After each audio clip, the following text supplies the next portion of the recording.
Hello and welcome to another Bearded Geek toy review. In today's episode we're actually going to do something a little bit different. I have been going through my old vintage Star Wars toys from the 1970s and the 1980s.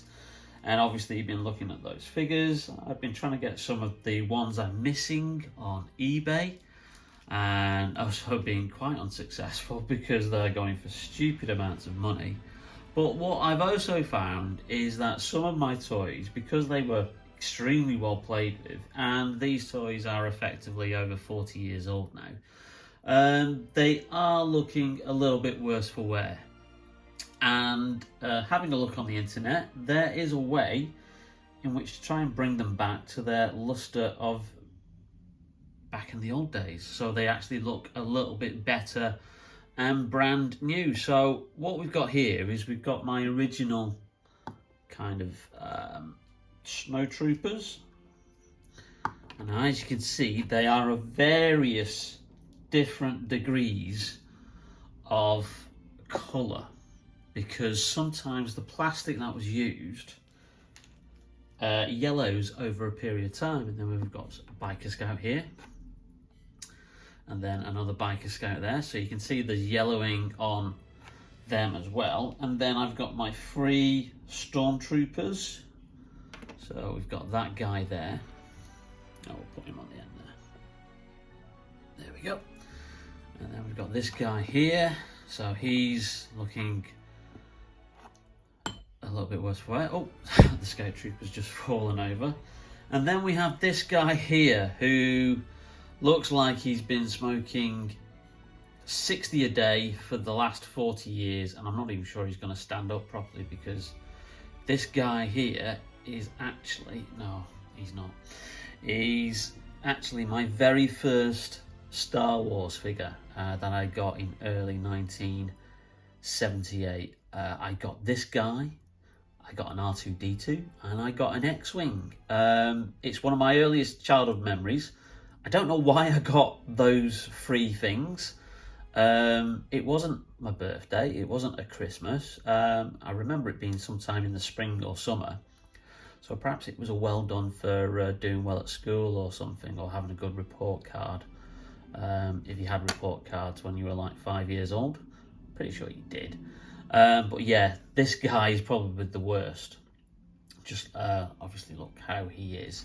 So again, I'm not even sure he's going to stand up there. So having a look on the internet, and especially with YouTube, oh, there he goes. I've come across a solution, and special thanks to the Toy Palitoy and Retro Blasting YouTube channels, who have shown me what you can do to get these action figures looking brand new. So let's go ahead and give it a go. So the method that you use is effectively using over-the-counter hydrogen peroxide solution, which you can get from any high street chemist. And as you can see, it only costs £1.20 a bottle, and it's the 6% solution. And obviously this is for use as mild skin disinfectant, mouthwash or gargle, but obviously it has a kind of bleaching effect as well. It's important to read the label. Make sure you are wearing gloves when you obviously do this. But so I've got a couple of bottles there, and then I've got this container here. So what we actually do is you fill the container up. Now, if you just bear with me, I'll probably edit this bit out of the video. I'm just putting the other rubber glove on because I couldn't operate my camera wouldn't come on. Because it wouldn't recognise my fingers through the rubber gloves. So I'm just having to put the other rubber glove on. So again, it's always imperative to be very, very careful with this.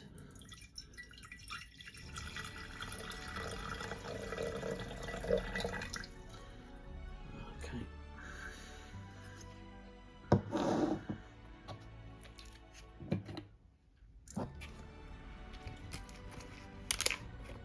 Because if you were to get this off your skin, you're going to have to really kind of like wash it quite quickly, because it does stink.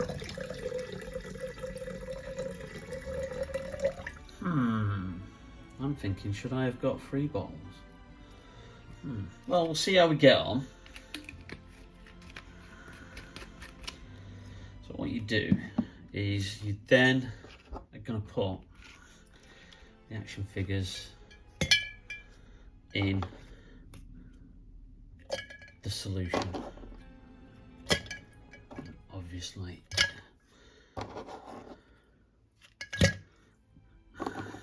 Yeah, I do think perhaps I should have got,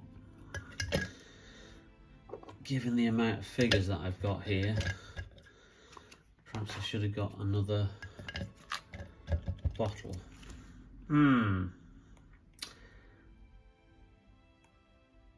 Yeah, I think we might just have to have a quick trip to the chemist and get another bottle of hydrogen peroxide.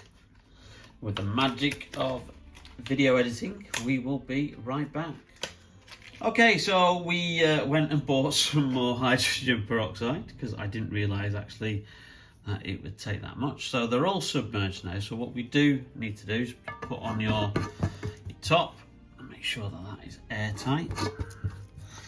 And then the next part of the stage is to go outside. So the next part of the stage is to put these in direct sunlight where they can absorb the sun. So we're just going to put it down here. There. And then what we're going to do is we're going to leave that for about 48 hours, 2 days. Now the good thing is then weather forecast for the next 2 days, 3 days, even up to the weekend when I'm filming this is absolutely glorious. So we've got lots and lots of sunshine. So what I will probably do is I'll probably come out every so often and just turn the jar around, make sure all the figures are getting some proper UV light. And then the process is the UV light reacts with the hydrogen peroxide and bleaches the figures back to their white goodness. So we will obviously keep an eye on it, and I'll keep coming back to it, and then at the end of the process we'll have a look and see if it's worked. So here's a quick update. These have been outside now for about 24 hours in the sunshine, and as you can see there's already a considerable improvement on the actual figures themselves, with the yellowing definitely gone.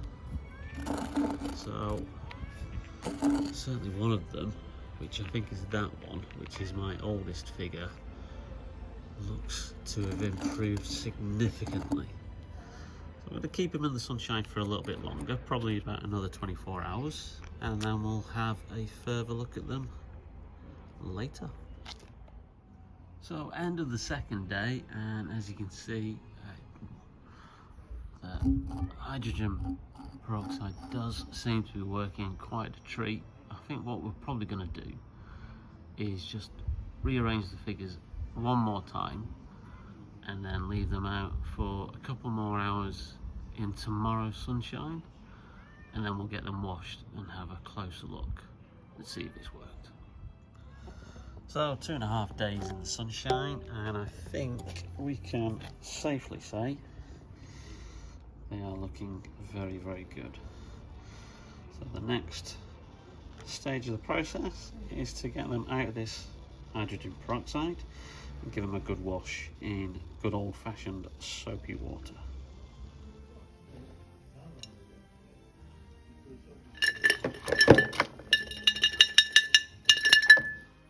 So they're all washed and dried, free of any remaining hydrogen peroxide, and well, I'm just absolutely astonished at this. Yeah, you know, I've seen videos where obviously it's kind of like worked, but even I didn't think that it would be so successful, especially if you remember this guy. Now, this guy was one of my very first Star Wars figures, and at the beginning of the video I showed him before we did the treatment, and he looked like he'd smoked 60 a day for the last 40 years, and I'm just amazed at how much cleaner and whiter he looks. Not quite a new figure, you know, because obviously there's still some paint wear on there, you know, which you are going to get for, you know, something that is like, you know, this old. But I'm just amazed at how good he's turned out, you know, and even the other Stormtroopers as well, which were looking probably the worst out of all the figures. The Snow Troopers were probably the ones that looked the best. There was some yellowing on the arms and legs of the Scout Troopers, but even they have come up extremely nicely. So yeah, you know, if you do have any vintage Star Wars figures that are white and have gone yellow over time and discoloured, then try this. Like I said, use the solution that's 6%. Don't use anything that's stronger, because you really don't want to affect the figures, because, you know, essentially this bleaches them. And also, I have seen in other videos that if you do bleach any of the figures that have a certain kind of different colour to them, that it will remove that. So one of the instances was in, I think, Toy Palitoy's video. He'd used the process on one of his AT-AT drivers. Now with this one, I think this guy just needs a bit of a clean. He's not too yellow, so I'm probably just going to stick him in the wash. But he used this process, and what it did is, yes, it bleached and cleaned him up, but it made the red Imperial idents on his helmet virtually go very, very faint orange. So it does take away any other colours bar your black and white paint. So just be careful if you are going to use this. It's probably best to use it on your standard Imperial troop figures, because they are, you know, black and white. But absolutely amazed. It is brilliant how that's done, and I will put a comparison photo of both before and after at the end of this video. So I hope you like that restoration video of restoring your vintage Star Wars figures back to their illustrious look from 40 years ago. And if you did, please leave us a like and subscribe if you haven't done already. More fun videos coming up, as well as plans of a future live stream in which I'll show you more of my vintage Star Wars collection. But in the meantime, stay safe, take care, and we'll see you soon on Bearded Geek Toy Reviews. Bye now.